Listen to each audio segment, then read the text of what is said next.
Il est l'heure, il est 18h30. Bonsoir à toutes et à tous et bienvenue pour ce conseil municipal. Comme il est de coutume, nous allons faire l'appel des privilèges à la plus jeune, Élise Ochard. Bonsoir à tous. Donc, Francis Salabert. Présent. Virginie Blandin. Présente. Gérard Charassier. Présent. Françoise Blondel. Alain Canac. Présent. Yvette Dubuc, absente, pouvoir à Élise Ochard. Jean-François Leperf, absent, pouvoir à Francis Salabert. Erliane Soulier. Alain Bressaché. Denise Eudron. Christophe Hab. Laurella Touna, absente, pouvoir à Virginie Blandin. Florian Lemaire. Arnaud Mouillard. Marie-Claude Eranval. Joël Le Soif. Céline Vivet. Jean-Michel Rasse. Élise Ochard présente. Olivier Fay. Catherine Desroires. Présente. Marie-Christine Comard, absente, pouvoir à Olivier Fay. Denis Ochard. Satonique Buissé, absente, pouvoir à Florian Lemaire. Florent Ferrand. Françoise Degnaud. Thierry Soudet. Dominique Talarda-Chauvel. William Pina. Absent. Michel Dussault. Guillaume Leprévost. Absent. Pour l'instant. Laurent Bénard.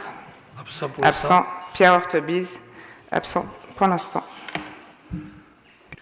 Bien, merci. Le quorum est atteint. Nous pouvons délibérer valablement. Premier point de l'ordre du jour, comme il est aussi la coutume, c'est l'adoption du procès-verbal de la réunion du 5 mars dernier. Avez-vous des commentaires sur ce procès-verbal, des choses mal retranscrites ou mal comprises? S'il n'y a pas de remarques particulières, nous allons passer au vote. Qui est pour? Merci. Qui s'abstient? Je n'en vois pas et des contre non plus. Merci. Deuxième point, pareil aussi, ce sont les communications. Là aussi, c'est la vie de la collectivité entre deux conseils municipaux, avec les obligations, décisions, dans tous les secteurs, quels qu'ils soient.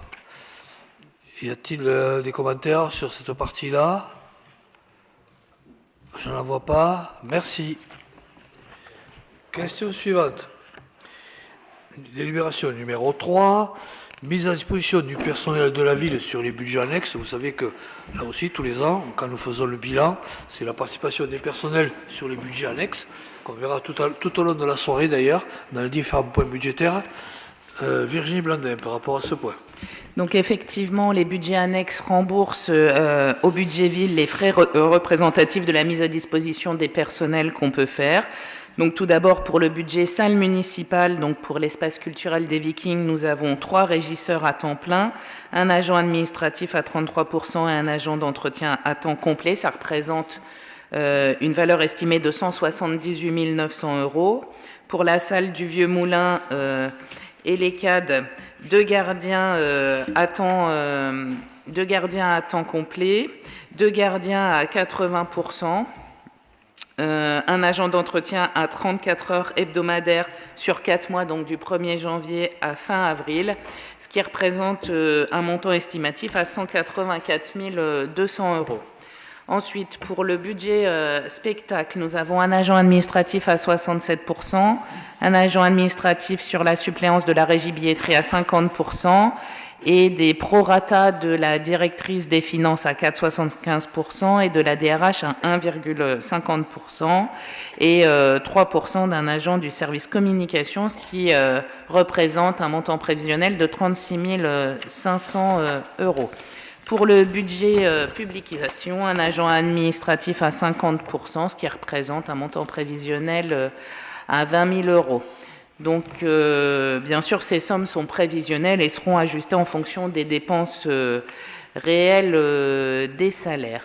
Est-ce que vous avez des questions par rapport à ça? Non. Dans ces cas-là, je vous propose qu'on puisse proposer au vote pour donner notre accord pour la participation au remboursement des charges de personnel sur les 3 budgets comme j'ai pu vous le présenter, que les sommes prévisionnelles soient celles que je vous ai présentées, d'autoriser Monsieur le maire à modifier les sommes prévisionnelles en cas d'événement imprévu ou d'évolution du besoin de service. Et bien sûr que les sommes seront imputées à l'article 78-141, mise à disposition de personnel facturé au budget annexe en recette au budget ville, et à l'article 62-15 des budgets salles municipales, publications et spectacles en dépenses. Y a-t-il des votes contre? Des abstentions? Je vous remercie. Bien, merci. Délibération suivante, fixation du coût par élève et participation financière versée à l'école Saint-Michel pour l'année scolaire 24-25. Là aussi, c'est un point réglementaire et un point de loi. Je passe la parole à Alain Canac sur ce dossier-là. Bonsoir à tous. Donc oui, c'est une délibération qui revient régulièrement chaque année au moment du vote du budget, effectivement. Sachant que la ville d'Yvetot ayant une école privée sur son territoire, elle est tenue de participer au financement pour les élèves de sa commune qui sont inscrits dans cette école. Et en même temps, c'est aussi cette somme que l'on réclame aux communes qui ont éventuellement des élèves inscrits à Yvetot, mais c'est pondéré en fonction du potentiel fiscal de chaque commune. Donc pour ce qui est du primaire, en école élémentaire, le coût moyen d'un élève est de 759,92 €. Si on multiplie ça par les 183 élèves qui sont inscrits à Saint-Michel, ça nous donne 139 065,36 € de participation contre 126 382,77 € l'an passé. Pour ce qui est des écoles maternelles, un coût moyen par élève est de 2076,41 €, multiplié par 43 élèves qui sont inscrits à l'école Saint-Michel, ça nous fait un montant de 172 342,03 € contre 148 736 l'année dernière. Nous avons donc un total à verser pour l'année scolaire 2024-2025 de 311 407,39 €. Je rappelle que ceci est fait sur la base du compte administratif prévisionnel, bien sûr, puisqu'il n'est pas encore définitif. Mais on est à peu près sûr, à quelques centimes près, des choses. Des questions sur cette délibération? Je rappelle que nous n'avons pas de choix, c'est la loi. Ce qui change chaque année, c'est le montant. Je rappelle que la participation de l'État pour les écoles élémentaires est fixée, je pense que c'est aux alentours de 140 000, et qu'elle ne bougera pas. Maternelle.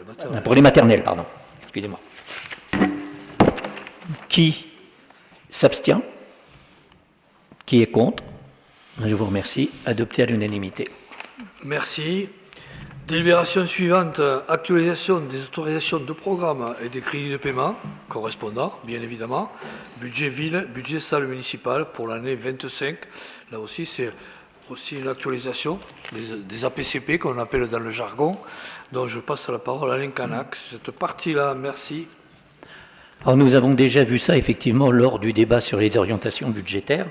Donc je ne vais pas refaire le détail. Je rappelle que les APCP, ce sont les autorisations de programme et les CP, crédits de paiement pour l'année en cours.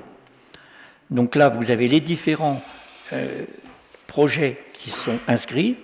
Accessibilité des bâtiments publics, deuxième phase. Oui, c'est ça.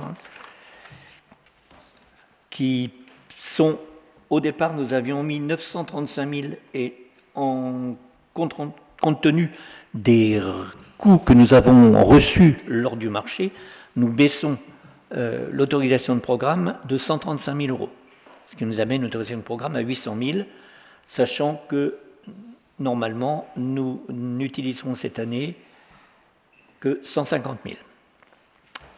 Et nous avons aussi des restes à réaliser. Mise en sécurité et accessibilité Église Saint-Pierre, nous avons en dépenses 830 000 de prévus. Nous avons déjà 479 509,92 € de réalisés.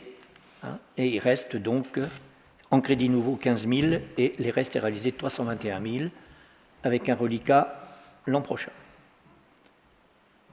Construction du gymnase du lycée, donc là, nous avions 1 520 à l'origine.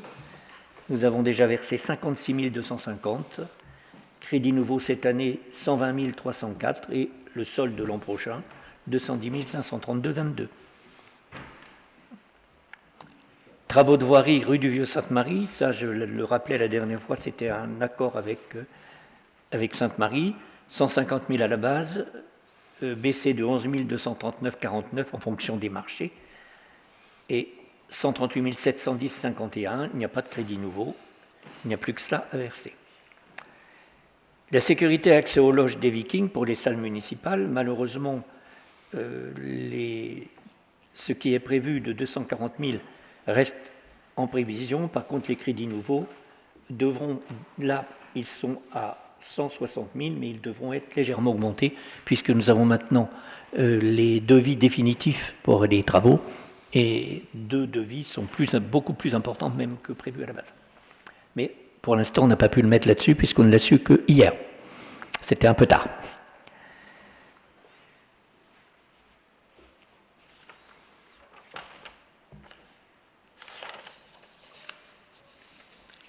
Ensuite, réalisation de bassins. Donc là, nous avons en crédit, nous avions à la base, je rappelle que c'était l'ensemble de tous les bassins que nous avons fait. Ça a commencé il y a déjà facilement 15 ou 16 ans. 3 191 000.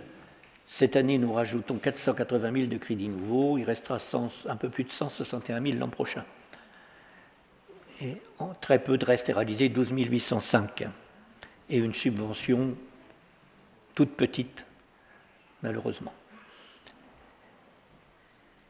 Ateliers municipaux, deuxième phase. L'AP était ouverte à 2,9 millions. On avait rajouté 100 000 pour mener à 3 millions. Cette année, en crédit nouveau, 702 120 et reste 19 611 pour l'an prochain. Avec les subventions, bien sûr, départementales et DETR. Rénovation de toiture, c'est une opération qui est close. Il n'y a plus que 19 590 de reste à réaliser en recette à mettre. Bâtiment public phase 1, la dépense était de 2 millions à la base. Cette année, en crédit nouveau, 355 000. Il reste 236 545 pour l'an prochain. Et on a encore un petit peu de reste à réaliser de 35 000. Là-dessus, nous avons de la TSIL. Et pour la ville d'Yvetot, il reste donc 42 879,20 cette année, 226 545 l'an prochain. Donc voilà pour ce qui est des APCP villes. Alors nous avons une clôture de programme. Il s'agit de la rénovation des toitures. Donc là, c'est clos. Nous n'avons plus rien à régler. Et ouverture d'une autorisation de programme, on en avait parlé déjà lors du DOB, pour la réfection et la restructuration de la galerie du Champ, avec une autorisation de programme ouverte à 4,2 millions. C'est ce qui ressort de l'étude qui avait été faite. Mais nous n'avons bien sûr pour l'instant rien de précis. Les crédits nouveaux sont seulement de 40 000 pour payer les frais d'études éventuels. 200 000 et 3 900 000 par la suite. Ça, c'est une autorisation nouvelle. Je rappelle qu'une autorisation, si, par exemple, malheureusement, les subventions que l'on attend ne pouvaient être versées et qu'on ne puisse réaliser, l'autorisation de programme serait bien sûr supprimée. Ce n'est pas de l'argent engagé. Y a-t-il des questions sur ces APCP? Donc, oui. c'est juste quelques remarques. Le micro, s'il vous plaît, le micro. Oui, je m'approche. Donc déjà, merci aux services financiers de nous avoir éclairé sur l'APCP des ateliers municipaux, sur les deux phases, ce que j'avais demandé, qu'on ait un éclairage sur la totalité des montants de l'APCP pour les ateliers municipaux. Donc ça, c'est pour éclairer nos concitoyens. Donc nous en sommes pour les ateliers municipaux à 6 810 000 euros, avec des subventions totales de 825 919 euros, ce qui fait un taux de subvention de 12,13%, ce que je trouve excessivement faible quand même. Après, donc, il y a un autre gros poste APCP qui est les bassins. Et là, c'est pareil. La remarque, elle revient toujours sur le taux de subvention, puisqu'en fait, l'APCP pour les bassins était ouvert à 3 191 000 euros. Et nous avons une subvention du département que de 25 000 euros, ce qui fait un taux également de subvention de 7,83. Donc on a deux gros projets, deux gros investissements nécessaires, entre autres, mais qui représentent plus de 10 millions, et des subventions totales de 850 000 euros, ce qui fait un taux de subvention de 8,5%. Je trouve que c'est très faible, d'autant quand on ramène à notre capacité d'investissement, qui est annuellement de 1 540 000 euros. Donc ça nous fait, grosso modo, 6 ans d'investissement pour des projets qui ont été très très peu subventionnés. Ça, c'est une remarque, c'est tout. Il n'y a même pas d'autres commentaires. Après, une deuxième remarque, c'est par rapport à la Galerie du Champ. Lorsqu'on a eu donc une réunion pour le contrat de territoire, monsieur le maire, vous avez été interpellé par les interlocuteurs de la région et du département qui vous ont précisé que le montant que vous nous avez inscrit pour le contrat de territoire à 3 165 000 était vraiment trop juste. Vous avez persévéré dans votre position, alors qu'aujourd'hui, vous nous faites une première APCP à 4,2 millions, ce qui est franchement dommage. Puisqu'on perd des subventions. Merci. Alain, je répondrai après, mais vas-y. Alors, au niveau des ateliers, ici, c'est la deuxième phase. La première phase, nous avons eu 3 615 580 euros, 41 de dépenses, avec des recettes de 586 780. Ça répond à... Oui, de toute façon, on est toujours dans les mêmes seuils. On arrive toujours dans les mêmes seuils. C'est un document qui nous a été transmis par les services financiers. Je ne comprends pas. Je dis, on a deux phases. Une phase 2008-2018 pour 3 650 000 euros et une phase 2019-2025 pour 3 160 000 euros. Donc on avait quand même 6 810 000 euros sur les ateliers. Toutes les subventions auxquelles on pouvait avoir droit ont été demandées. Maintenant, les subventions, c'est pareil, hein, le département, l'État ne donne pas systématiquement 50% de subventions, hein, donc on peut pas faire mieux. Hein. C'est relativement très faible, surtout que ça nous engage sur Oui, 6 ans mais je suis d'accord, c'est très faible. On préférerait, crois-moi, on aurait préféré que ce soit nettement plus fort. Hein. Il n'y a pas photo. Hein. Oui. C'est un constat, mais on est comme toi, on le déplore. Oui, après, maintenant, l'investissement, est-ce qu'il fallait qu'il soit à cette hauteur-là ou pas? Est-ce qu'il y avait des arbitrages à faire ou pas? On ne les a pas fait. Alors, je pense que l'investissement au niveau des services techniques était quelque chose d'absolument indispensable.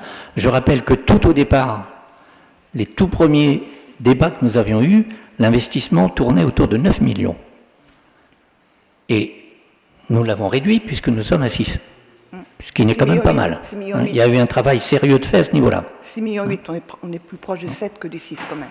Mais quand même, à un moment donné, ça pouvait remériter débat encore une nouvelle fois dans le courant du mandat. Oui. Si vous me permettez, par rapport à ce dédale de chiffres qu'on annonce, nous avons réalisé pour les besoins. Nous n'avons pas inventé, quoi qu'il en soit. Sur les ateliers municipaux, je pense qu'il était temps, lorsque nous avons pris nos affaires, de travailler dessus. Nous étions dans des situations sur les conditions de travail qui étaient tout à fait déplorables. Les municipalités précédentes, elles ont fait ce qu'elles ont voulu, mais nous avons fait notre devoir. Et ça a un coût, effectivement. Quant au bassin, c'est pareil. Je rappelle que l'urbanisme qui s'est développé autour de la zone de la plaine, il était conditionné au départ, cinéma compris, à la création de ce bassin.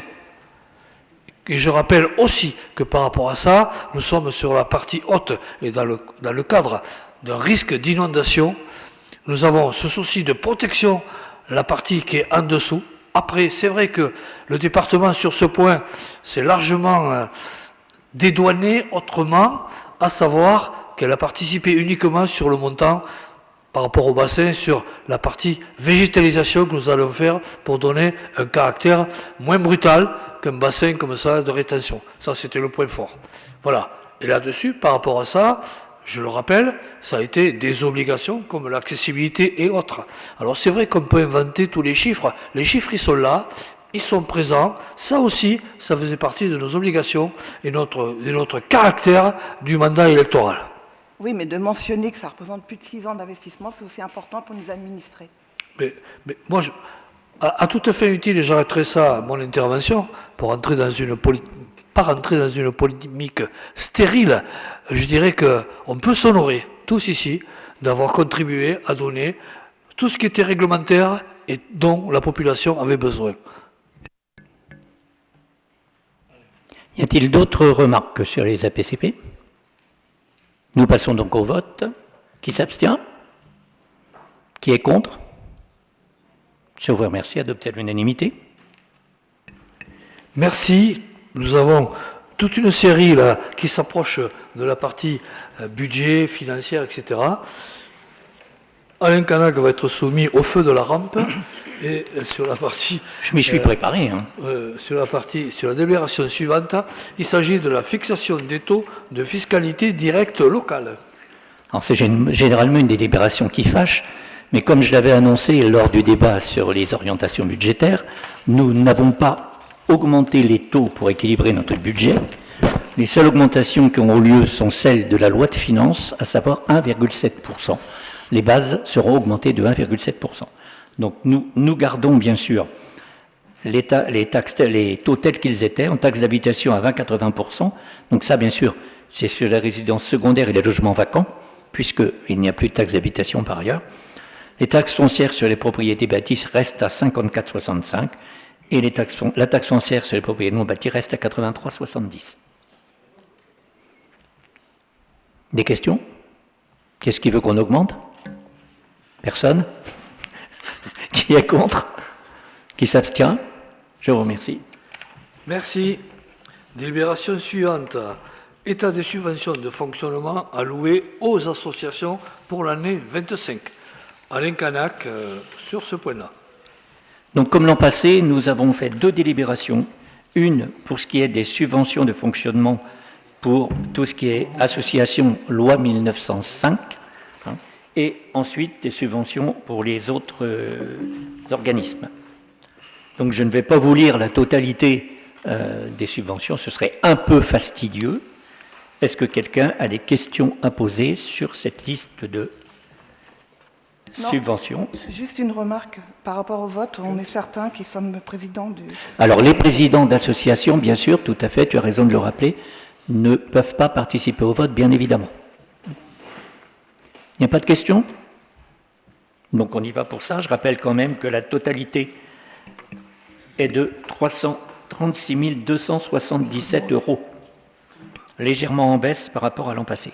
Alors, ça avait été ce qui avait été souhaité dans le cadrage que nous avions fait avec la direction des finances. Alors par rapport au décompte et surtout par rapport à l'administration du conseil municipal, qui ne prend pas part au vote? Donc Madame Blondel, Madame Degnaud, Monsieur Auchard. Bien, merci. Alain, continue. Donc qui est contre ces délibérations? Qui s'abstient? Je vous remercie. Adopté à l'unanimité des votants. Merci. Cela démontre encore une fois la richesse de notre territoire en matière d'association. Et comme je le répète souvent, qu'une ville qui vit bien, c'est qu'une ville qui a un tissu associatif de qualité et d'important. Ce sont aussi des amortisseurs sociaux intéressants. Merci. Suivant. Subvention de fonctionnement au centre communal d'action sociale et au budget annexe, subvention d'investissement diverses pour l'année 25. Oui, donc nous avons depuis l'année dernière séparé volontairement ces 2 types de subventions, car ils sont effectivement de nature différente. La subvention au centre communal d'action sociale est proposée à 1 234 570 €. En fait, elle est au même niveau que l'an passé, mais nous ajoutons une subvention exceptionnelle, je dis bien exceptionnelle, de 10 500 €. Afin de prendre en charge une étude financière. Vous savez que le CCAS a actuellement réfléchi à son avenir et afin de pouvoir prendre des décisions vraiment en toute connaissance de cause, une étude financière a été envisagée et elle revient à 10 500 € qui seront financés donc par une subvention exceptionnelle de la ville. Les subventions d'équilibre ensuite à verser au fonctionnement au budget annexe salles municipales, publications et spectacles. Pour les salles, 380 000 €. Pour les publications, 25 400 et pour les spectacles, 112 500. En investissement, une subvention de 276 000 pour financer les équipements du budget salle municipale et une subvention à la région d'un montant de 334 337,78 pour la construction d'un nouveau gymnase sont proposés. Des crédits budgétaires sont également réservés pour la prise en charge d'extension du réseau électrique dans le cadre de l'urbanisation de la ville. Ça, c'est une obligation, prévoit 5 000 €. Donc, je sais que ma collègue Virginie essaie à chaque fois de discuter afin que ce soit pris en charge par l'aménageur. Elle y arrive assez souvent d'ailleurs, je la remercie. Et pour l'accompagnement des propriétaires occupants de la rénovation énergétique, ce qu'on avait voté l'an passé, que l'on a renouvelé, je crois d'ailleurs lors du dernier conseil municipal. Les coups de pouce. Conformément à la délibération du 5 mars, 22 000 €. Voilà. Y a-t-il des questions sur ces différentes subventions? Oui, par rapport à la subvention exceptionnelle pour le CCAS, donc c'est une étude financière, les résultats tomberont quand? Alors, les résultats seront donnés entre 1 mois et 2 mois, le temps que l'étude se fasse. Et donc ça consistait en quoi, cette étude financière? C'est l'étude financière par rapport à la situation de la ville d'Yvetot et la conjugaison entre les deux structures. Pour permettre, nous travaillons, comme ça a été dit tout à l'heure, sur l'avenir du CCAS. Donc, il nous faut que nous soyons en mesure d'avoir tous les éléments les plus précis possibles pour être plus performants dans notre décision. Voilà. Oui, c'est resté vague. Merci. Oui, non, mais après, Madame Denieux, vous pensez ce que vous souhaitez, c'est votre droit, je ne le retire pas. Je dis simplement que nous lançons cette étude financière parce qu'il est normal que nous soyons très précis dans notre future demande. Alors, pour le principe, puisque j'ai la parole, 2 secondes supplémentaires, en tant que président du CCAS, je ne participerai pas au vote sur la subvention pour le CCAS. Voilà. Alors, y a-t-il d'autres questions? Non, nous passons au vote. Qui est contre? Qui s'abstient? Donc, abstention, Madame Deniaux, Madame Taladin, Monsieur Dussault et Monsieur Soudet. Je ne voyais pas là. Bien, merci. Là, nous rentrons dans le dossier lourd, qui est la présentation dans cette délibération du budget primitif principal, ville, pour l'année 25. Donc vous avez les écrans de contrôle, si vous souhaitez voir. C'est toujours un moment un peu lourd, mais ça va conditionner aussi l'année 2025 et plus. Alain Calec. Alors, bien sûr, il n'y a pas de nouveauté par rapport au débat sur les orientations budgétaires. Les États que nous versent chaque année les services de l'État sont arrivés après que la maquette budgétaire ait été établie. Donc, les quelques nouveautés que nous avons, à savoir une légère baisse des impositions et une légère hausse des dotations, passeront en DM, alors éventuellement, je pense, au mois de mai, au mois de juin, après le vote du compte administratif. Voilà. Mais pour l'instant, nous sommes, je dirais, au centime d'euro près à ce qui a été envisagé lors du DOB. Donc on passe à la première diapo, qui est la situation financière de la ville avec l'évolution du niveau des épargnes, l'épargne brute en vert, l'épargne nette en noir, et le taux d'épargne qui est indiqué en pourcentage. Donc je ne vais pas détailler chaque chose, bien sûr, le graphique parle de lui-même, une légère baisse depuis 3 ans de l'épargne nette, évolution de l'encours de dette, ensuite, donc on a le capital et les intérêts, bien sûr, et nous avons pour la ville et pour les salles. La salle, c'est essentiellement l'emprunt qui avait été fait pour la salle du Vieux-Moulin, Donc voilà, nous en sommes à tout juste en gros 10 millions, quoi.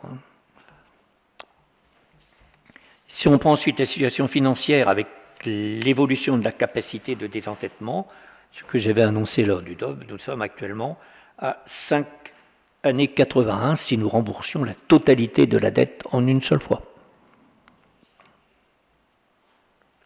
Enfin, sur 5 ans, sans faire de dette supplémentaire, sans faire de dette supplémentaire.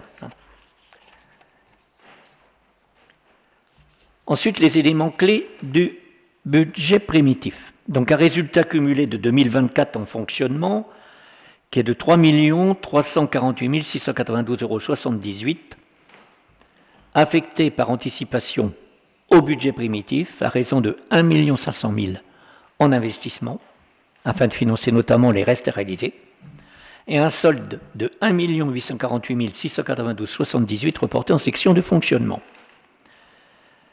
Ensuite, des charges à caractère général en baisse de plus de 10%, des dépenses de personnel maîtrisées avec une hausse de 1,05%, des dépenses d'équipement qui s'élèvent à 5 32 938,62 € pour concrétiser les grands projets d'investissement, que l'on a vu tout à l'heure sur les APCP, ça n'a pas été inventé. Un virement de la section de fonctionnement vers la section d'investissement à hauteur de 1 640 000 pour le financement d'une partie des investissements. Voilà donc les éléments clés du budget primitif. Nous avons ensuite l'équilibre général du budget, ville, en investissement et en fonctionnement, donc bien sûr en recettes et dépenses équilibrées, puisqu'on ne peut voter un budget en déficit. Ensuite, on aime bien régulièrement faire ça nous a toujours été réclamé, donc faire les petits camemberts. Donc on voit que la grosse partie, c'est quand même les charges de personnel, au compte 0,12, qui ressortent à 56,28%. Les communes de la même strate tournent autour de 60 généralement, donc nous sommes plutôt, je dirais, assez vertueux. Les charges à caractère général à 82,82 et en autres charges de gestion courante à 19. Alors voilà les 3 gros postes budgétaires de dépenses. Pour les recettes, la plus grosse part, c'est la fiscalité, qui représente 52,70%. Les dotations, subventions et participations pour 28%. Et ensuite, nous avons à peu près, enfin, pas tout à fait égal quand même, produits des services du domaine et impôts et taxes pour 11,84. Après, aux produits de gestion courante, très peu, et atténuation de charges, très peu aussi. Là, les grandes masses. En investissement, la grande partie, c'est la dépense d'équipement de crédit nouveau pour 63,49%, les restes à réaliser qui sont de 18,71%, et le remboursement en capital de l'emprunt pour 17,80%. Donc je vais vous relister les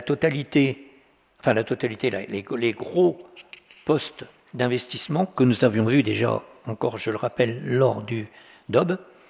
Les principaux projets de l'année 2025 sont les suivants. Deuxième phase, fin des travaux des ateliers municipaux, on l'a vu tout à l'heure, 718. Réalisation d'un bassin de rétention, on en a aussi parlé, 492 805. Poursuite de la mise en accessibilité des bâtiments communaux, phase 1 et phase 2. Mise en sécurité et accessibilité de l'église Saint-Pierre. Subvention à la région dans le cadre de la construction du nouveau gymnase. Travaux de voirie rue du Vion-Sainte-Marie. Les travaux de voirie sur la voirie communale, 469 000. Sur l'éclairage public. De l'acquisition de véhicules, savoir qu'il faut régulièrement quand même changer les véhicules. Si on a des véhicules qui ne passent plus le contrôle technique, il vaut mieux le changer, à mon avis, que le réparer.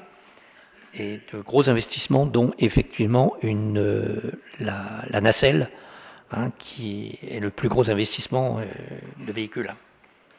Changement des serveurs informatiques pour 92 000 et les subventions au budget salle municipale que l'on a vu tout à l'heure, 276. Et là encore, bien sûr, on a la répartition des recettes réelles d'investissement. Donc là, c'est un peu plus varié. On a les subventions d'investissement pour les crédits nouveaux, en vert, subventions d'investissement restent réalisées, en noir, les emprunts restent réalisés, les emprunts en crédit nouveau, le FCTVA, je rappelle que le FCTVA, c'est ce que l'on touche sur les travaux d'investissement, mais 2 ans plus tard. Il n'y avait pas énormément de choses. La taxe d'aménagement et les excédents de fonctionnement capitalisés. Voilà les grosses masses budgétaires de l'investissement. Y a-t-il des questions sur ce budget ville? Une remarque, les Oui. restes à réaliser restent toujours forts d'une année sur l'autre. Les restes à réaliser restent forts d'une année sur l'autre, que ce soit en dépenses comme en, Oui. comme en recettes, hein. Dans les deux. Hein. Mais c'est fort quand même encore. Oui, et c'est par exemple, si je prends le cas du bassin, c'est parfaitement logique, puisqu'il y a eu des intempéries qui n'ont pas pu travailler, elle s'est reportée l'année suivante. Et beaucoup de choses sont comme ça. Des aléas de chantier, ça existe partout, et il faut en tenir compte, bien évidemment. C'est souvent dû d'ailleurs à ce genre de choses, ou des entreprises qui finalement déposent le bilan et puis ne continuent pas le travail, donc il faut recommencer à faire des appels d'offres, etc. C'est essentiellement dû à ce genre de choses. C'est pas de l'argent perdu, hein. Non, c'est pas de l'argent perdu, mais les montants sont importants quand même. Pour On monter les préférerait que budgets, ce c'est soit pas fait, simple. Pour monter les budgets, c'est pas simple. Voilà. Y a-t-il d'autres remarques? Non. Par rapport à ce point-là, sur le budget primitif tel qu'il vient d'être présenté, je crois que suite au débat d'orientation budgétaire, comme l'a dit Alain Canac tout à l'heure, il fallait rester proche entre le BP et le débat d'orientation budgétaire. Les investissements tels qu'ils sont présentés aujourd'hui, certes, les restes à réaliser, mais je crois que ça a été précisé, c'est pas la peine que j'en rajoute. Je pense que c'est encore un budget important pour la ville d'Yvetot, un budget avec des dotations qui s'affaissent du fait que, je rappelle, la loi de finances, d'ailleurs, il y a eu 2 lois de finances d'ailleurs, en 3 mois, avec aujourd'hui une instabilité politique et au niveau gouvernemental. Donc je crois que par rapport à ça, nous présentons encore un budget assez intéressant qui nous permet aussi d'assurer tous les investissements que nous avions commencés et qu'il nous faut amener à terme, puisque il était important aussi que tous ces dossiers, je prends l'exemple du bassin, je reviens là-dessus, le bassin c'était un point important. Alors ça peut paraître quelquefois une forme de futilité, mais ça ne l'est pas, c'est de la protection aussi des autres, et c'est aussi nos obligations réglementaires. Sur l'accessibilité, n'en parlons pas, parce que l'accessibilité, nous sommes, je crois qu'avec Virginie Blandin, nous sommes tensés par la DTM là-dessus, avec un calendrier qu'il a fallu négocier. Il a fallu négocier sous risque d'être pénalisé. Et là-dessus, je crois que la direction du territoire a bien compris et surtout nous a quand même remarqué positivement sur les engagements que nous prenions et les travaux déjà réalisés. Juste une dernière remarque, Alain. Tu nous as dit qu'on était en baisse au niveau de la DGF, de la dotation globale au total. Légère Au niveau baisse. de Au niveau de la DGF, on Non, a non. eu... Les dotations sont en légère hausse. Pour notre C'est la commune, fiscalité qui est en légère baisse. C'est là La fiscalité. Ah, donc nous, on n'est pas dans les tiers des communes qui ont eu une baisse. Non, non, non. Non, parce que Non. c'est par Parce que tout à rapport à l'heure, notre tu parlais de budget. baisse, mais non, c'est non, pas une baisse. non, hein. on n'est pas On dans n'est ce pas cas. dedans. Ok. Les prévisions étaient relativement justes. On a un peu en plus au niveau des dotations.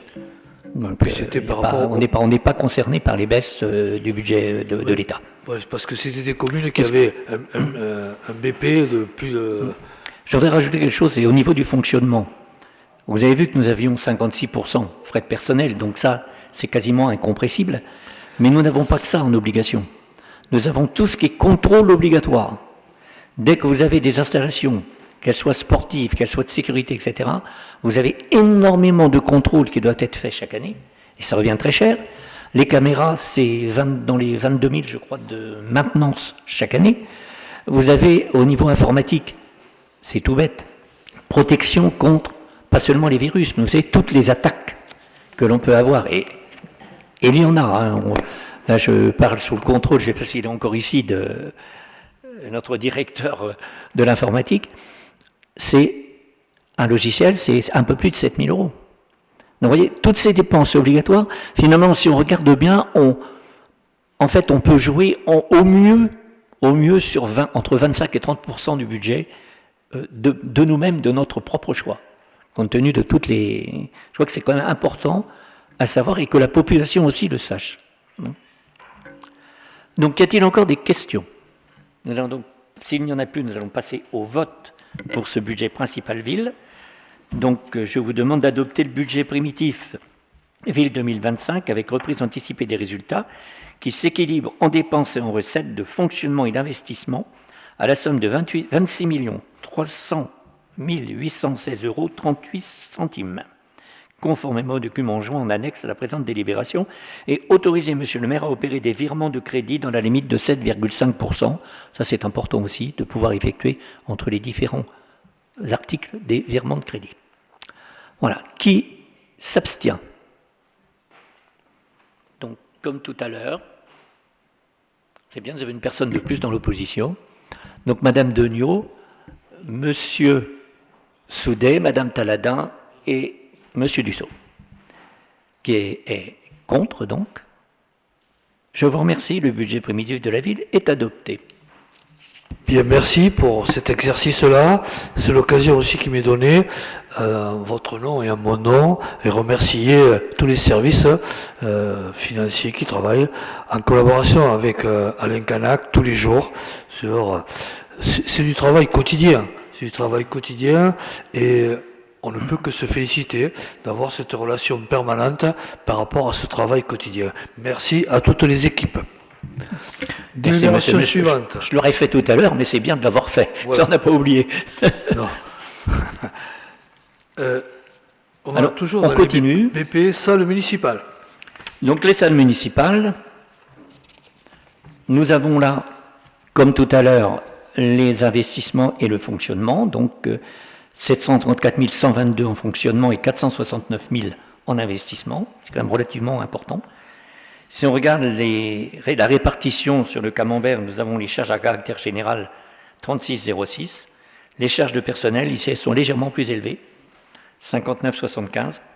Et les charges financières, 14. Je pense que c'est dû... non, c'est dû, si je pense aux personnes que l'on prend pour la sécurité, des choses comme ça. Oui. Puisqu'on est obligé, selon les moments, d'avoir des agents de sécurité. Oui. Hein, c'est pas seulement les agents de la ville, là, à ce moment-là. Pour tous les spectacles, d'ailleurs. Hein. Et les charges financières, 14%. Les répartitions des recettes réelles de fonctionnement, donc là, la grosse partie, c'est la subvention d'équilibre versée par le budget ville, il n'y a pas de miracle, hein, et les recettes des salles. En investissement, le remboursement en capital de l'emprunt, dont on parlait tout à l'heure, les dépenses d'équipement restent réalisées, il y a une petite part, et les nouvelles dépenses pour 74,70%. L'essentiel étant les dépenses de l'arrière-scène. À la réfection de l'arrière-scène, où là on a malheureusement une mauvaise nouvelle. Mais ça arrive, il faut faire face jour le jour, comme disait Monsieur le maire tout à l'heure, on a travaillé là-dessus ce matin, hein, et on va continuer. Répartition des recettes réelles d'investissement, subvention d'investissement hors ville d'Yvetot en crédit nouveau, 14,13, et subvention d'équipement ville d'Yvetot, 75, et l'excédent de fonctionnement capitalisé à 10,87. Ça, ce sont les recettes réelles d'investissement. Donc voilà pour ce qui est du budget des salles municipales. Y a-t-il des questions? On peut passer au vote. Donc, je propose d'adopter le budget primitif salle municipale 2025 avec reprise anticipée des résultats qui s'équilibre en dépenses et en recettes de fonctionnement et d'investissement à la somme de 1 203 122,12 €, conformément au document joint en annexe à la présente délibération. Et là encore, autoriser Monsieur le maire à opérer des virements de crédit dans la limite de 7,5%. Qui s'abstient? Les mêmes personnes que tout à l'heure. Qui est contre? Je vous remercie. Le budget salle est donc adopté. Merci. Budget primitif, publication, année 25. Alain Canac, toujours. Toujours le même. Alors là, c'est beaucoup plus simple, hein, puisque nous avons Charges à caractère général, 27 950. Recettes publicitaires, 2 557. Les résultats reportés... Recettes publicitaires, 20 000, heureusement. Les résultats reportés, 2 557. Les charges de personnel, 20 000. Et subventions de la ville, 25 400. Voilà, on dépense et recettes. Donc, c'est un budget vraiment très simple. Il n'y a pas de grosses difficultés. C'est un budget qui est bien maîtrisé. Merci, madame, chers collègues. Madame Soulier. Y a-t-il des questions? Oui. Bonsoir. Non, ce n'est pas une question, mais une remarque. Effectivement, tant qu'on est sur le budget publication, quelques éléments apportés concernant le Iftomag, donc le magazine, parce qu'on a été indexé plusieurs fois en conseil municipal, et d'ailleurs c'est dommage que M. Bénard ne soit pas là, parce que j'aurais pu lui répondre de façon objective. Donc comme vous le savez, on avait presque remis en cause la diffusion du magazine, avec une demande de pouvoir procéder comme auparavant, c'est-à-dire distribuer dans toutes les boîtes aux lettres le magazine municipal. Parce qu'on avait prétexté encore ici en conseil municipal que les usagers, que les iftotés réclamaient le magazine dans leur boîte aux lettres, de manière à pouvoir maîtriser effectivement l'argent public et être sûr de bien répondre aux attentes et à toutes les prérogatives qu'on tient dans ce conseil. On a voulu faire une enquête, donc on a mené une enquête au sein de tous les foyers qui sont desservis par le magazine. Donc on a fait une diffusion toute boîte au dernier numéro du magazine avec une enquête. Et on a demandé tout simplement aux usagers qu'est-ce qu'ils préféraient. Est-ce qu'ils préféraient recevoir le magazine dans leur boîte aux lettres? Est-ce qu'ils préféraient recevoir tout simplement une notification par mail pour leur dire que le magazine était disponible sur Internet? Ou est-ce que les points de collecte convenaient tels quels? Et donc, je suis ravie de vous donner les retours. Donc, sur les 4000 boîtes qui ont été desservies, on a eu au total 139 réponses. Et donc, il y a 75 personnes qui souhaitent, donc 75 foyers, pardon, qui souhaitent recevoir le magazine en boîte aux lettres. Et 64 qui préfèrent tout simplement recevoir une notification par mail pour les informer que le magazine est disponible. Pour le reste, on reste donc en point de collecte. Donc ces fameux habitants qui étaient censés représenter toute la population sont au nombre de 75. Donc il n'y aura pas d'impact sur le budget, ça nous permet de répondre aux attentes de certains, parce que c'était quand même une demande qu'on prend en compte. Il y a quand même 75 personnes qui demandaient le magazine en boîte aux lettres, donc on va le faire. Et par contre, ça nous permet de maîtriser le budget, parce qu'on ne recommencera pas une diffusion en 4000 exemplaires, ce qui aurait augmenté considérablement le budget. Tout à fait. Donc on a maintenant des chiffres objectifs pour pouvoir répondre. Juste une remarque, 139 réponses. Il y a eu 139 réponses à l'enquête? Oui. Sur 4000? Oui. C'est très très faible. Exactement, sachant qu'il a été distribué dans toutes les boîtes aux lettres. Donc soit on n'y prête pas d'attention, et ça c'est un autre débat, ça veut dire que le magazine municipal, et c'est ce que relèvent les différentes enquêtes, n'est plus le moyen de communication favori des usagers. Voilà. Soit on n'y répond pas parce qu'on n'y prête pas tout simplement attention et puis qu'on se dit que ça nous convient comme ça. Voilà. Après, il fallait le faire pour avoir des retours. On a les retours. Mais effectivement, 139 sur 4000, ça pose question. Je me permets juste de poser ma question. Je voulais savoir comment avaient été définis les 4000 foyers pour recevoir le magazine pour qu'ils puissent... J'ai peut-être loupé quelque chose. C'est toutes les boîtes aux lettres d'Ifto, donc on en compte 4000. Alors, nous, on habite Ifto dans la même rue et on ne l'a pas eu. C'est pour ça qu'on pose... juste la question, comment ça a été diffusé? On est passé par un prestataire, c'est le même... Est-ce que vous avez reçu le guide d'Ifto? Non, je n'ai pas reçu le guide d'Ifto. Ah, ça, c'est un peu parce que on est passé par le même prestataire qui a diffusé à la fois le guide et le magazine. Alors, une petite remarque, tous les prospectus dans Rétémar, ils sont à l'extérieur, par terre. Oui, c'est justement pour ça qu'on avait remis en cause un peu la diffusion en boîte aux lettres, c'est parce qu'on s'apercevait que tous les magazines finissaient à la poubelle. Ah, dans Rétémar, ils sont tous par terre. Ils ne rentrent pas dans les immeubles, mais ils mettent tout par terre. C'était une des raisons pour laquelle on avait remis en cause cette diffusion, parce qu'effectivement, on s'apercevait qu'il y avait plus de 1500 exemplaires qui partaient à la poubelle. Je me suis amusé la dernière fois à tout ramasser. Ouais. Et puis, ça volait partout. Quel gâchis. C'est exactement, on est d'accord. Alors après, c'est de quartier en quartier, ça peut être différent. Mais comme je note 3,4% de remontée, faire une conclusion en disant qu'on peut se satisfaire du résultat, je ne suis pas tout à fait d'accord. quand Alors, même. moi, je me satisfais pas. Quand je dis satisfaire du résultat, c'est les chiffres. Là, 139, tout le monde, a priori, alors quelques cas exceptionnels, mais a reçu le magazine. Si les gens ne répondent pas, c'est parce qu'ils n'y portent pas d'intérêt. Et là, on ne peut pas juger le comportement des gens. Enfin, si vraiment il y avait un intérêt pour le magazine, ils auraient répondu à l'enquête. Soit ils ne l'ont pas ouvert, soit ils n'y portent pas d'intérêt. Mais s'il y avait un intérêt, ils auraient répondu à l'enquête. Donc, c'est bien la preuve qu'il n'y a pas d'intérêt pour ce format, en boîte aux lettres en tout cas. Moi, je ne tirerai pas tout à fait trop vite des conclusions dans ce sens. C'est des chiffres objectifs, hein, ils ne sont pas inventés. Mais 3,4, c'est pas tellement objectif pour dire c'est Les chiffres sont là. 3,4%. Alors, s'il vous plaît, par rapport à ça, aujourd'hui, à l'instant, nous sommes sur le BP, ça a été annoncé. Ensuite, là, c'était cette remarque technique et politique qui avait été lancée. Aujourd'hui, les chiffres sont là. On l'appliquera. Alors, évitez des remarques comme ça à brûle-pourpoint. Vous demandez la parole, vous l'aurez sans problème. Alain Canac. Donc nous allons pouvoir passer au vote. Qui s'abstient sur le vote du budget Les mêmes. publication, les mêmes que tout à l'heure, 4. Personne. Qui est contre? Donc adopté à l'unanimité. Merci. À la majorité. La majorité, oui. Délibération Pardon. suivante. Budget primitif annexe pour les spectacles. Alain Canac. Non, même pas. Donc, le budget spectacle qui normalement a déjà été voté, rappelez-vous, puisqu'on le vote avec un an d'avance, afin de permettre aux personnes qui interviennent d'avoir les vrais tarifs. Donc là, nous avons en dépenses 129 850 qui sont les charges à caractère général et 36 500 les charges de personnel, avec à côté les recettes de billetterie, les recettes de subvention de la ville pour l'équilibre et le résultat reporté. Donc, ce qui, bien sûr, amène un budget à la somme de 172 035,75 €. Là, c'est ça. On n'a pas mis les centimes sur les graphiques.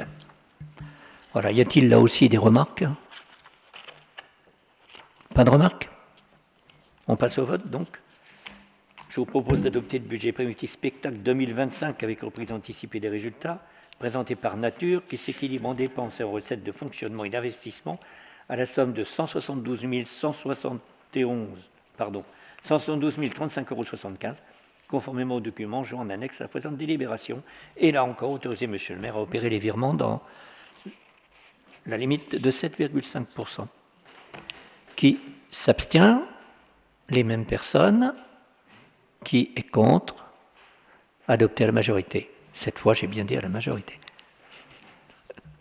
Merci pour cet exercice, qui est un exercice toujours difficile, mais bien expliqué. Donc, à partir de là, tout le monde, en fonction de ses propres réflexions, donne son avis, et c'est tant mieux. Délibération suivante. Fixation des tarifs de location des salles municipales pour l'année 26, parce que pourquoi on programme 26? Parce qu'il faut savoir que des réservations se font d'une année sur l'autre maintenant. Alain Canac, toujours. Oui, c'est effectivement le même cas que pour le spectacle. Hein. On préfère les mettre parce que les gens réservent déjà maintenant pour 2026. Donc autant qu'ils sachent quels seront les tarifs de 2026 dès maintenant. Alors, la difficulté, quand on fixe d'un an à l'avance, c'est de savoir quel est le montant que nous allons mettre. Quand on fixe en décembre, on connaît le taux de l'inflation. On connaît en principe le budget de l'État et on sait quels sont les pourcentages, par exemple, au niveau du foncier. Là, cette année, nous n'avons rien eu de tout ça. L'inflation envisagée au niveau de la loi de finances serait de 1,7. Serait, hein, c'est vraiment du conditionnel à ce niveau-là. Nous avons donc essayé de coller le plus près possible en mettant 2% sur l'ensemble des tarifs des salles municipales pour 2026. Voilà quelle a été notre démarche. Donc nous avons la salle du Vieux-Moulin, l'espace Claudie-André Deshay, les salles Cassiopée Antares, l'espace Claudie-André Deshay, les autres salles et l'espace culturel des Vikings. Donc vous avez tous les tarifs qui sont joints en annexe. Est-ce que vous souhaitez plus de détails? Donc 2% sur l'ensemble. Non, une petite précision quand même. pour les Vikings. Nous avons augmenté les tarifs de location d'environ 200 € hors taxe pour les productions privées et 150 € hors taxe pour les associations extérieures, afin de couvrir les frais liés au personnel mobilisé durant ces locations, les fameux personnels dont on parlait tout à l'heure. Et on a ajouté aussi, je crois que c'est lors de la commission, nous en avons parlé, que les tarifs réservés aux associations sont aussi les tarifs pour la communauté de communes. Je tenais à le préciser aussi, parce que ça n'était précisé nulle part. Oui. Voilà. Y a-t-il des questions? On passe au vote. Qui s'abstient? Qui est contre? Et là, cette fois, c'est approuvé à l'unanimité. Moi, j'en ai terminé, monsieur le maire. Pas pour autant. Merci. Merci. Délibération suivante. Approbation de principe de recours, délégation des services publics et autorisation de signature pour le groupement de commandes lié au déploiement d'infrastructures de charge, véhicules électriques et hybrides rechargeables, IRVE, piloté par le syndicat départemental de l'énergie de la Seine-Maritime. Virginie Blandin. Donc effectivement, comme vous pouvez le constater, il y a une augmentation du nombre de véhicules électriques. Quand on regarde, on a un réseau de 117 bornes de recharge qui a été mis en place par le SDE 76 depuis 2015. Ils ont élaboré un schéma directeur IRVE qui fait ressortir l'insuffisance du parc actuel de bornes et le bien fondé de la prise de compétence IRVE par le SDE 76 qui a été validé par les services de l'État. Donc on est sollicité par le SDE 67 pour confirmer l'accord de la commune à intégrer le nouveau mode de déploiement et de gestion des bornes prévu par le SDE. L'objectif pour la commune, en fait, est de bénéficier de l'effet d'échelle procuré par une commande globale en délégation de services publics pour pouvoir profiter de tarifs adaptés. Donc, les points pour lesquels la ville serait concernée, c'est 2 bornes sur la RD 6015 qui, elles, seraient gratuites, considérant que c'est sur le transit départemental, une borne lente sur voirie Place des Belges avec un coût estimé à 8 000 € et 13 bornes pour les parkings qui sont soumis à la loi LOM. Pour rappel, la loi LOM dit que pour tous les bâtiments publics qui ne sont pas à vocation résidentielle et qui ont un parking de plus de 19 places, il faut mettre en place en fait des bornes. Et donc on a estimé qu'il y en avait 13 nécessaires sur la commune, avec des coûts qui sont estimés entre 8 000 € et 27 000 € en fonction de la puissance et puis du résultat de la délégation de services publics. Donc une place de l'hôtel de ville, 2 rue Zamenhof sur les parkings, une sur le parking du gymnase Vatine, 2 sur le parking du pôle santé, 2 sur le parking de l'ECAD, une au niveau des services techniques, 2 à proximité des Vikings et 2 sur la plaine des sports. Est-ce que vous avez des questions par rapport à cette problématique ? Non, dans ces cas-là, je vais vous proposer qu'on passe au vote et de confirmer l'accord de la commune sur le nouveau mode de déploiement et de gestion des bornes prévu par le SDE 76, de valider la liste que je vous ai énoncée et de valider les participations financières que j'ai pu vous évoquer. Y a-t-il des contre? Des abstentions? Adopté, je vous remercie. Merci. Délibération suivante. Approbation de la mise à jour des fiches du plan de recensement des cavités et indices souterrains. Virginie Blandin. Donc effectivement, on passe périodiquement le recensement des cavités. En mars 2022, nous avions 378 indices. En décembre 2024, nous avons intégré 15 nouveaux indices, on passe à 393 indices.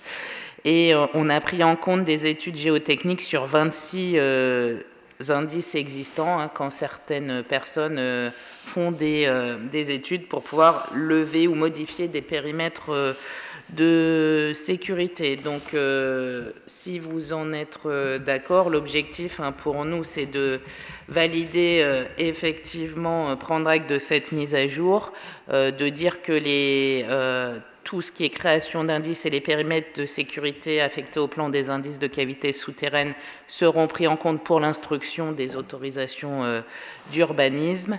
Dire que bien sûr on fera un affichage pendant 1 mois en mairie et une publication au recueil des actes administratifs, qu'on notifiera cette délibération au préfet et que ce sera transmis aussi à la communauté de communes dans le cadre de toute la partie instruction des autorisations d'urbanisme. Est-ce que vous avez des questions par rapport à ça? Non, je vous propose de passer au vote. Y a-t-il des contre? Des abstentions? Adopté, je vous remercie. Merci. Délibération suivante. Approbation du permis de végétaliser et de sa charte d'engagement. Denise Eudron. Oui, bonjour à tous. Alors, le mois de mai sera vert à Yvetot. Nous allons donc proposer de semer plutôt que d'arracher, Donc, nous vous proposons, dans le cadre de la ville qui est labellisée territoire engagé pour la nature, de végétaliser la ville, ce qui fait partie d'une des fiches actions que nous avons mis en place dans le cadre du dispositif TEN. Donc, considérant que la végétalisation des espaces publics et privés contribue à la lutte contre le réchauffement climatique, améliore la qualité de l'air, réduit les îlots de chaleur urbains et favorise la biodiversité, considérant que la ville d'Yvetot propose aux habitants d'améliorer leur confort de vie en encourageant la végétalisation de la ville par une démarche participative et citoyenne, la ville sera plus joyeuse et plus agréable à vivre. Considérant que les bénéficiaires pourront végétaliser leurs pieds de mur, les pieds de clôture en limite de l'espace public, végétaliser des jardinières de balcons ou fenêtres, végétaliser des jardinières ou suspensions murales visibles du domaine public, et végétaliser le pied d'un arbre du domaine public à proximité de l'habitation. Considérant donc que la charte d'engagement qui est jointe, vous l'avez en annexe, considérant que la charte d'engagement a pour objectif de définir les conditions dans lesquelles le bénéficiaire est autorisé à installer un dispositif de végétalisation, tout en garantissant la sécurité, l'accessibilité et le respect de l'esthétique urbaine. Considérant que chaque administré souhaitant participer à cette action citoyenne devra s'engager à respecter la dite charte en la signant, considérant que pour bénéficier de l'aide de la ville, chaque projet de permis de végétaliser devra être soumis à l'approbation des services de la ville qui se réserveront le droit de refuser la demande si celle-ci ne respecte pas les conditions de la charte d'engagement et ou l'esthétique urbaine. Il est bien évident qu'on ne va pas accepter qu'une jardinière soit mise en travers au milieu d'un trottoir, par exemple. Donc il faut vérifier qu'il n'y a pas de risque et que ça correspond aussi à l'esthétique globale de l'endroit. Donc il est proposé au conseil municipal d'instaurer un permis de végétaliser sur le territoire de la commune afin de permettre aux habitants et entreprises de la commune de bénéficier d'une aide technique ou matérielle pour végétaliser les espaces publics. Là, on a prévu donc d'offrir aux personnes qui entreront dans ce système des graines en raison de la superficie qu'ils veulent végétaliser, qu'ils veulent fleurir. Donc, je vous demande d'autoriser Monsieur le maire à signer chaque charte d'engagement, signée elle-même par les administrés. Avez-vous des questions à poser? Oui, j'ai une question. Oui. Bien sûr. Donc, c'est juste pour un éclairage par rapport à nos concitoyens. Graines, vivaces ou annuelles? Parce qu'en fait, la convention, c'est une convention annuelle.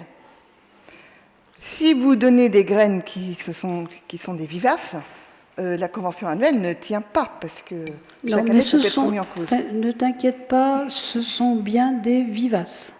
Des annuelles, pardon. Alors, mais qui se ressèmeront d'elles-mêmes sur une période de 3 ans, si on ne les enlève pas, bien sûr. Parce que c'est vrai que le côté de la plante vivace était intéressant de prime abord, dès le départ. Oui, alors, En bilan carbone, attention. c'est quand même mieux.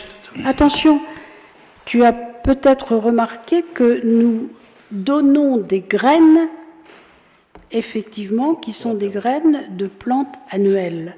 En fait, ce sont des plantes comme celles qu'on trouve dans les champs de blé, etc., mais minuscules. D'accord ? Par contre, si quelqu'un veut installer des plantes vivaces, évidemment, cette personne peut tout à fait planter des plantes vivaces, avec notre accord, parce qu'il y a un certain nombre de plantes qu'on ne peut pas mettre sur le domaine public, par exemple, si elles sont toxiques, si elles sont trop pointues, etc. C'est pour ça qu'il faut que les gens donc, signent une charte, mais surtout obtiennent l'autorisation en fonction de ce qu'ils vont mettre. Du coup, pourquoi ne pas avoir fait deux types de conventions? Il y a des gens qui pourraient justement vouloir planter directement du vivace pour être tranquille pendant 3 ans. Et pourquoi on n'a pas fait de convention Mais la annuelle convention, pour elle 3 ans? La convention qu'on a faite, c'est les propositions. La convention, c'est une proposition qui est faite par l'IFTOTET de ce qu'il peut faire pour fleurir donc la partie du domaine public qui est proche de sa propriété. Et donc, si cette personne veut mettre une plante vivace, il suffit qu'elle en obtienne l'autorisation, c'est tout. Il n'y a pas besoin de faire une deuxième charte. Tout est compris, si tu as lu le texte de la charte, tout est compris dedans. Justement, je l'ai lu vraiment, c'est pour ça que je m'interrogeais et je trouvais qu'on n'est pas très explicite sur cette nature vivace annuelle. Et quid si je plante des vivaces, est-ce que pendant 3 ans, j'ai à renouveler chaque année ou pas, etc. Si tu plantes des vivaces, c'est pas la peine de les renouveler tous les ans, sinon c'est pas la peine de planter des vivaces. Et effectivement, il faut dans ce cas simplement qu'en fonction de la plante vivace que tu veux planter, tu obtiennes une autorisation. Alors il fallait dans la convention qu'il y ait deux types de cases à cocher. Je plante vivace ou je plante de l'annuel ou je fais un mixte et qu'on sache exactement. Bon, c'est ton point de vue et selon le vote, on verra si c'est le point de vue de tout le monde.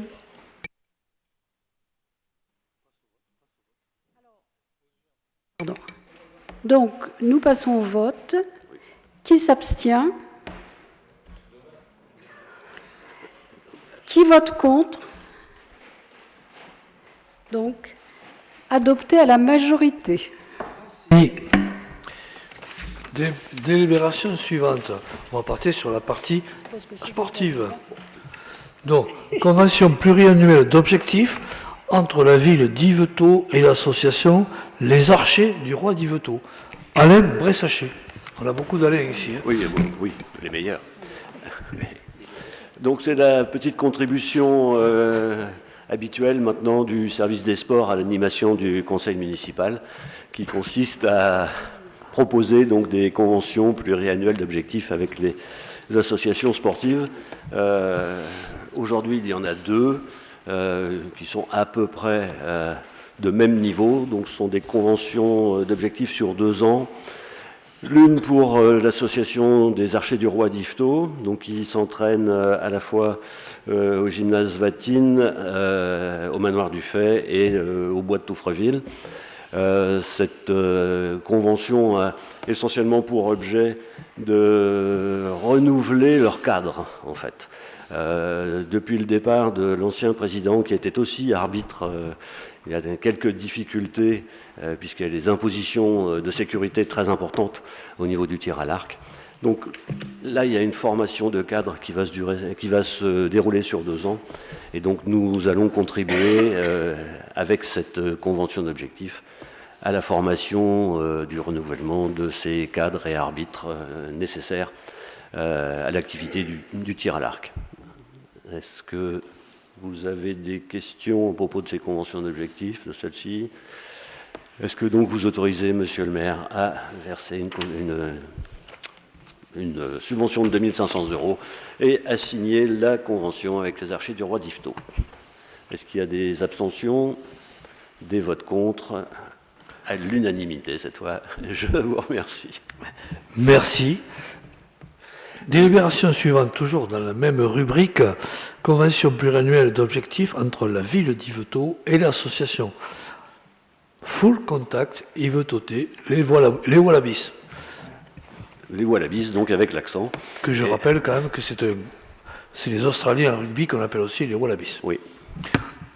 Donc là, c'est un club qui est bien connu et qui nous a largement enchantés en nous proposant des grands champions et dont l'entraîneur emblématique était notre ancien chef de poste de police, Bruno Bérubé.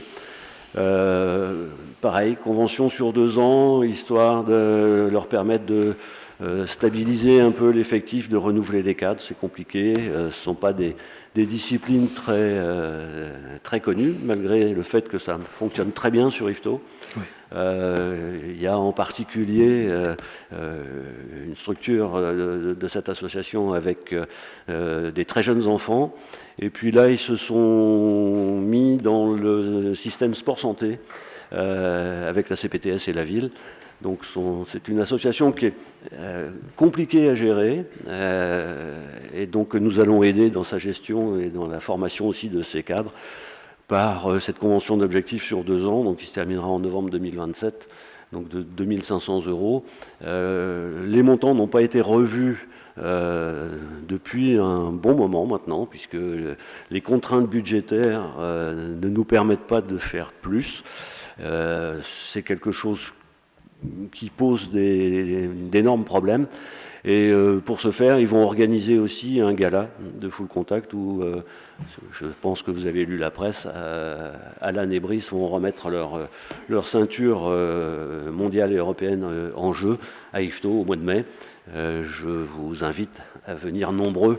Ils auront besoin de notre soutien à tous et pas que de la ville.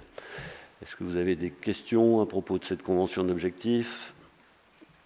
Je n'en vois pas. Qui s'abstient ? Qui est contre ? À l'unanimité. Je vous remercie. Merci pour ces contrats d'objectifs qui confirment aussi le souci que l'on a auprès des associations justement pour les mener à bien, les aider dans leur quotidien, dans la gestion, ce qui n'est pas toujours... Je rappelle que le monde associatif est surtout formé et surtout employé par des bénévoles, et là aussi, je crois que ça mérite quand même un soutien autant que faire se peut, bien évidemment, de la collectivité.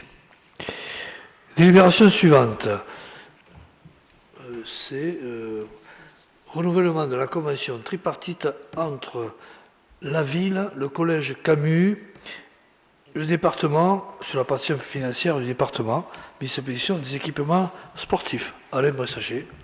Donc ça, c'est le marronnier qui revient tous les 2 ans. Convention entre le département qui a voté en commission permanente les tarifs d'utilisation de nos gymnases, puisque le collège, vous le savez, utilise largement le gymnase Vanier, le gymnase Profit et la salle Secrétin pour le tennis de table. Dans cette délibération, on ne tient compte que des équipements couverts et le tarif a été fixé par le département à 12 € de l'heure d'occupation, quel que soit le nombre d'élèves dans la classe. C'est une délibération habituelle, le tarif n'a pas non plus changé. Voilà, et la contrepartie financière pour la ville est de l'ordre d'une vingtaine de milliers d'euros selon l'utilisation qui est faite par les profs de PS de nos installations. Est-ce que vous avez des questions ? Alors, y a-t-il des abstentions ? Des votes contre ? Eh bien, je vous remercie. Monsieur le maire, vous pouvez signer la convention qui va nous faire rentrer un peu d'argent. Ça fera plaisir à la Géofinance. À mon homonyme des finances. Merci. Délibération suivante. Comité de quartier, organisation de tournois, concours avec remise de lot. Christophe Hadde. Oui, merci Monsieur le maire. Donc comme tous les ans, on arrive en fin d'année civile et je demande aux référents habitants du comité de quartier de me fournir leur projet pour l'année suivante. Là, il s'agit que deux comités de quartier me demandent de faire des concours de pétanque. auquel j'ai accepté le déroulement. Et donc, ils vont voir aussi de leur côté pour trouver quelques lots de dons avec les commerçants de notre territoire. En plus de notre budget que nous, on est alloué tous les ans avec l'OGL, parce que maintenant on a renouvelé la triennale avec l'OGL Immobilière.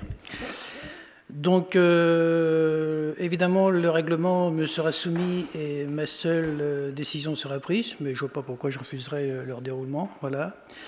Un petit point considérant, alors c'est surtout important, que les comités de quartier sont une instance privilégiée d'expression des habitants et de développement de la démocratie et de proximité de la ville et qui favorise l'exercice d'une plus grande citoyenneté par les habitants, ainsi que la plus grande implication de ceux-ci dans la vie et l'animation de leur quartier.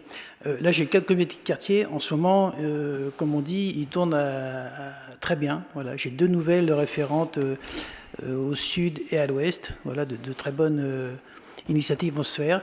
Donc là, principalement aujourd'hui, je vous demande d'accepter le concours de boules qui se présentera, de pétanque, pardon. Je ne sais pas comment on dit boule ou pétanque, mais voilà. Donc ça sera au courant mai et un autre en juin. Voilà. Donc il est demandé. Est-ce que vous avez des questions déjà, si tout va bien? Voilà, c'est la pétanque toute simple. Hein. Voilà. Donc, permettre au comité de quartier de démarcher les commerçants iftotais pour obtenir des lots et des récompenses, comme je viens de vous le dire. Valider le principe d'organisation du tournoi, concours et remise de lots par les comités de quartier. Autoriser M. le maire à prendre des décisions pour le règlement de ces tournois et des concours. Et autoriser M. le maire à signer tout document qui sera suite ou la conséquence de cette délibération jusqu'à la fin du mandat. Y a-t-il... Allez, tout le monde vote? Tout le monde est pour? Allez, on travaille. On change. Voilà, monsieur le maire, merci. Votez à l'unanimité. Pour toutes ces activités autour des comités de quartier aussi, qui sont des éléments de rencontre, des points, et surtout le bien vivre dans les quartiers. Délibération suivante. Cession des parcelles cadastrées en haut numéro 168, 170, 6 avenue Micheline Ostermeyer, au groupement CAG Promotion, Gueudry, construction, délibération complémentaire. Virginie Blandin. Donc, on a validé au conseil municipal du 2 septembre le principe de cession de ces terrains au profit du groupement CAG Promotion Gueudry de la zone de la Plaine. Et donc, ils ont décidé de se constituer en société civile de construction-vente afin de garantir la réalisation effective de l'opération de construction de l'ensemble immobilier comme ils l'ont défini dans leur offre. Dans un souci de sécurité juridique, on vous propose effectivement les modalités de l'acte de transfert qui doivent conduire la SCCV à consolider ses droits de propriété de jouissance des terrains. Donc, aucune remise en cause de l'économie du projet qu'on vous a déjà proposé et validé le 2 septembre. Mais effectivement, après discussion et négociation, au lieu de nous payer le prix initialement prévu de 2 millions en 3 fois, ils nous le paieront en une seule échéance au moment de la réalisation du transfert de propriété. Donc, on vous a proposé en annexe le projet d'acte de promesse de vente du terrain, donc avec une prévision de signature en avril cette année et une vente définitive qui est prévue au plus tard le 27 février 2025, une fois le... 26, pardon. Une fois la purge en fait des conditions suspensives liées notamment au permis, c'est des conditions habituelles. Donc dans la promesse, ce qu'on a mis, c'est bien sûr, s'il y a refus de l'acquéreur de conclure l'acte de vente définitif, une indemnisation de 200 000 €, comme nous, quand on achète un bien et qu'au dernier moment on se dédie, il y a une indemnité, ça nous semblait normal. Vu qu'il y avait dans le cahier des charges des notes sur la fin de réalisation de l'opération, on a mis aussi une pénalité si les travaux ne sont pas achevés dans les délais qui étaient définis au cahier des charges, soit au 31/12/2030, une pénalité de 30 000 €. Vous avez vu aussi qu'il y a la TVA immobilière de 311 593,26 € Et la participation aux voiries et réseaux, donc la PVR, qui aujourd'hui, si elle était payée aujourd'hui, est estimée à 83 841,12 €, mais qui sera actualisée à la date de signature, vu que c'est un calcul, je dirais, assez savant qui est fait. Superficie et autres. Voilà. Donc voilà, l'objectif, c'était juste vous proposer la promesse de vente avant que Monsieur le maire puisse aller la signer, si vous en êtes d'accord. Est-ce que vous avez des questions? Non. Je vous propose de passer au vote. Y a-t-il des contre? Des abstentions? Adopté à l'unanimité, je vous remercie. Bien, merci. Délibération suivante. Délibération suivante. Tableau des effectifs du personnel communal au 1er janvier 25.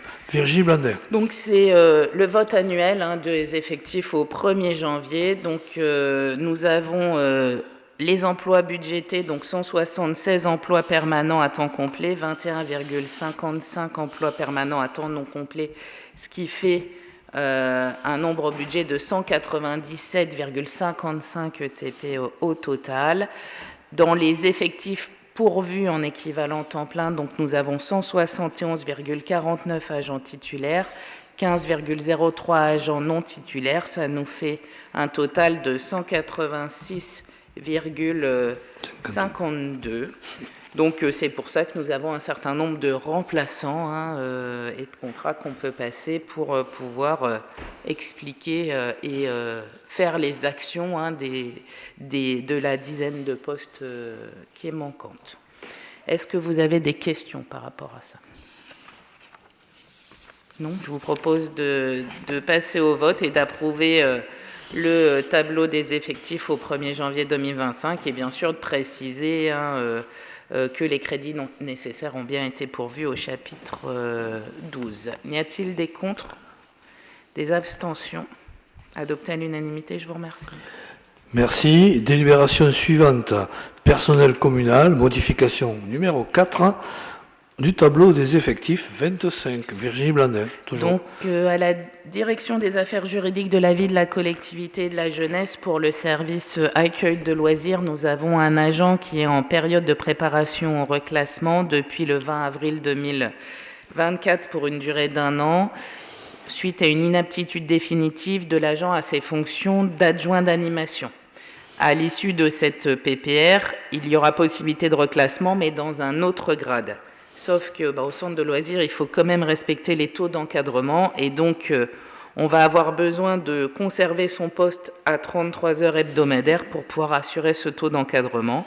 Et donc je vous propose que dans l'attente de la finalisation de cette PPR, nous puissions effectivement avoir un agent, une création de poste, parce qu'aujourd'hui le poste est tenu par un agent en accroissement d'activité qui se termine fin avril et qu'on ne peut pas faire des accroissements d'activité au-dessus de 12 mois. Donc le contrat ne peut pas être renouvelable. Et donc on vous propose de créer un nouveau poste d'adjoint d'animation à 33 heures à compter du 1er mai 2025. Et pour la direction des services techniques, au niveau du service environnement, on a un agent référent cimetière qui a obtenu sa mutation au 15 mars 2025. Donc on a lancé une procédure de recrutement.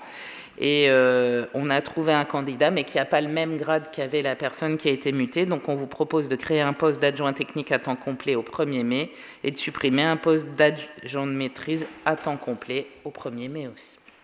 Est-ce que vous avez des questions par rapport à ça? Non. Je vous propose de passer au vote. Y a-t-il des contre? Des abstentions? Adopté, je vous remercie. Merci. Délibération suivante. Soutien à la réserve opérationnelle, désignation d'un nouveau référent défense. Donc, notre référent défense, c'est notre actuel DRH qui part en retraite fin septembre, mais qui part en congé long à partir du 11 avril au soir.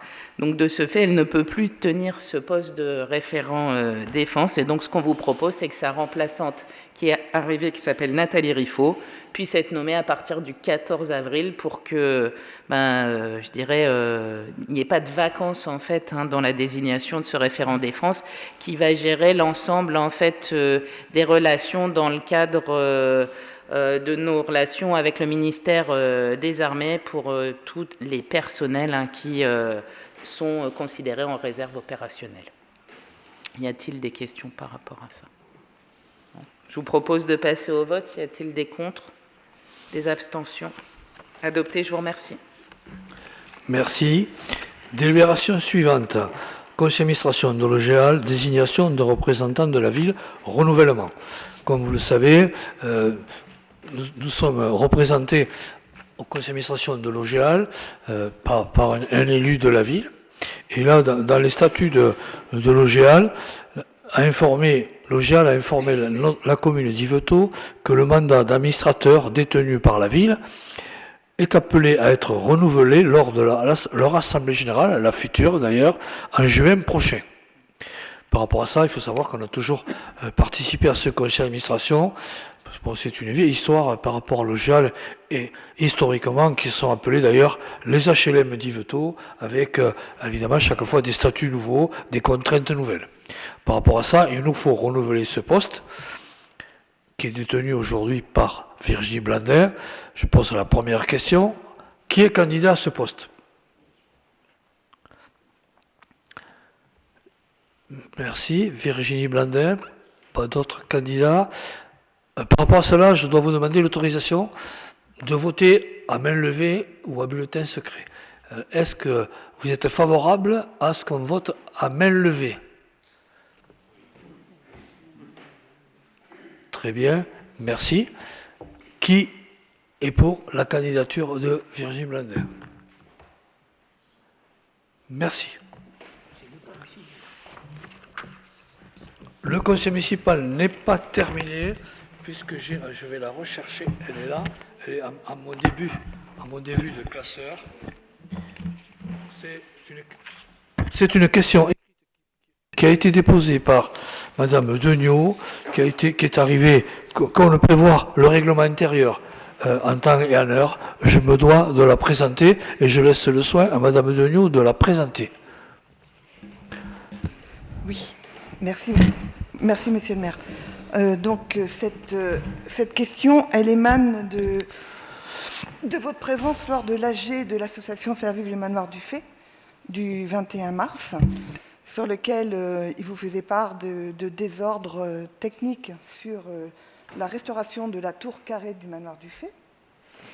Donc en détaillant qu'il y a un taux d'humidité très important, que l'escalier a priori n'était plus du tout possible d'être utilisé par le public. Et il y avait également le mur de bauge dans le jardin, qui était également dans le constat des désordres. Et malheureusement, monsieur le maire, ce jour-là, vous n'avez pas été inspiré ni pertinent dans vos réponses, notamment pour la tour carrée.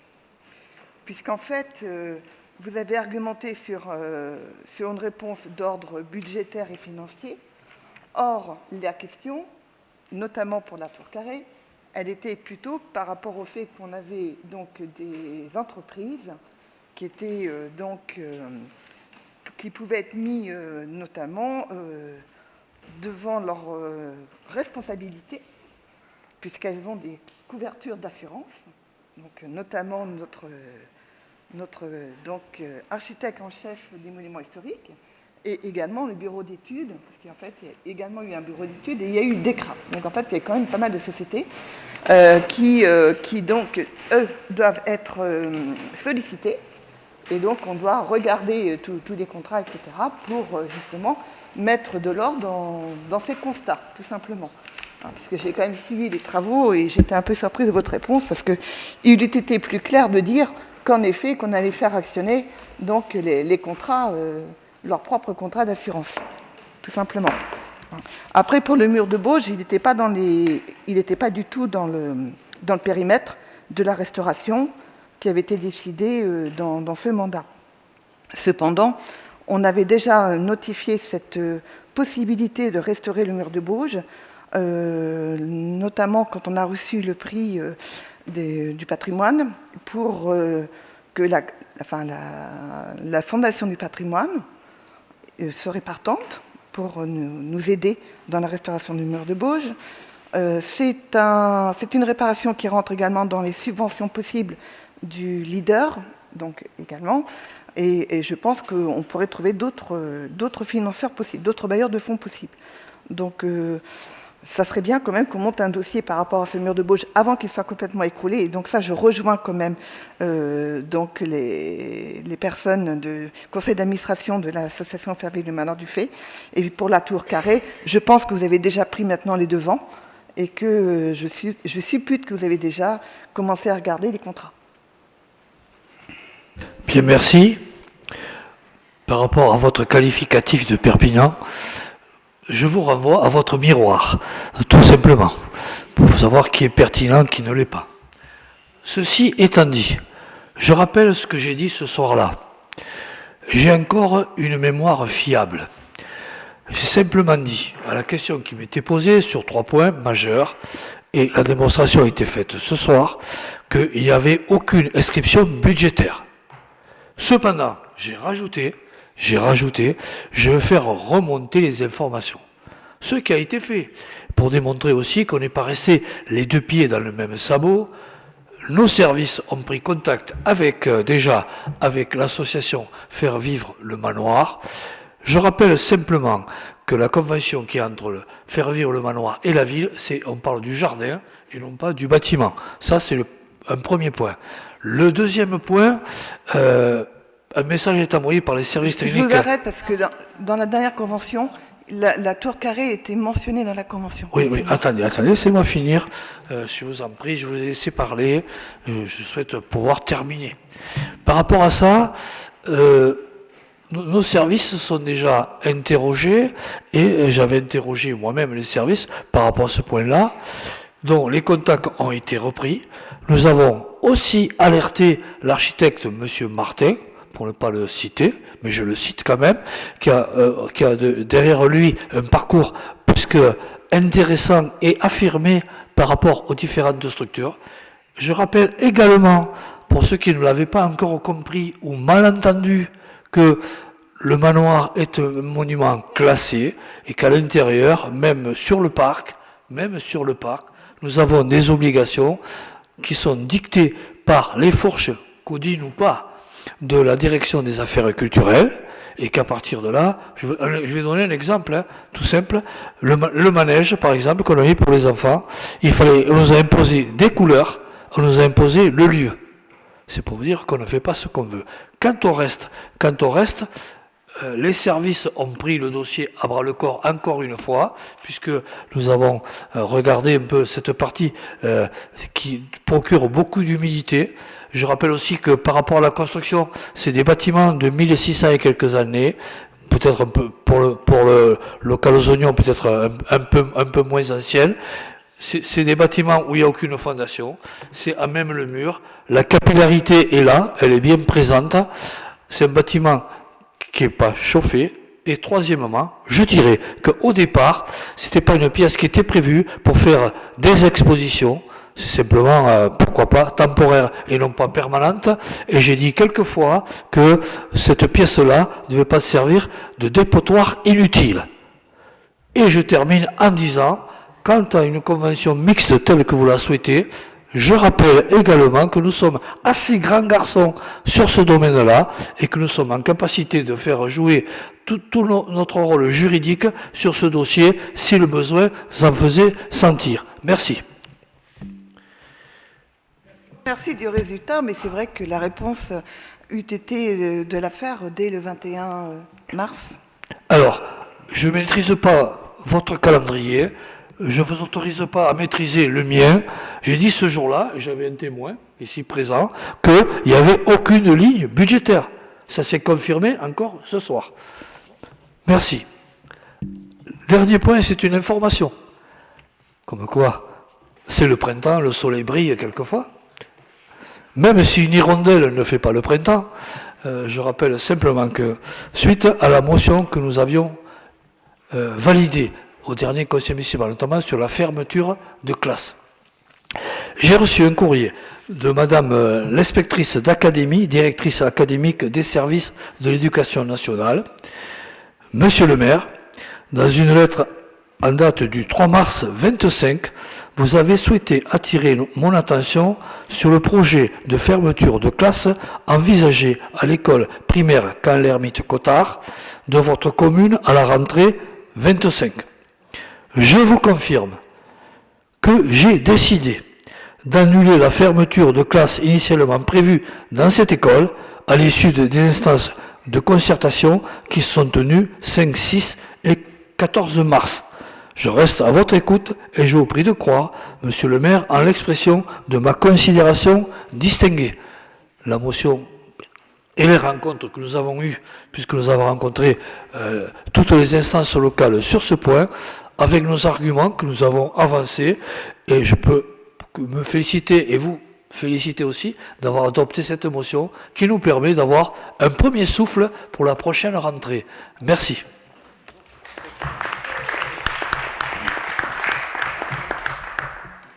L'ordre du jour est terminé. Je vous souhaite une belle soirée pour les aficionados de football et à la Coupe d'Espagne si vous voulez voir. Merci.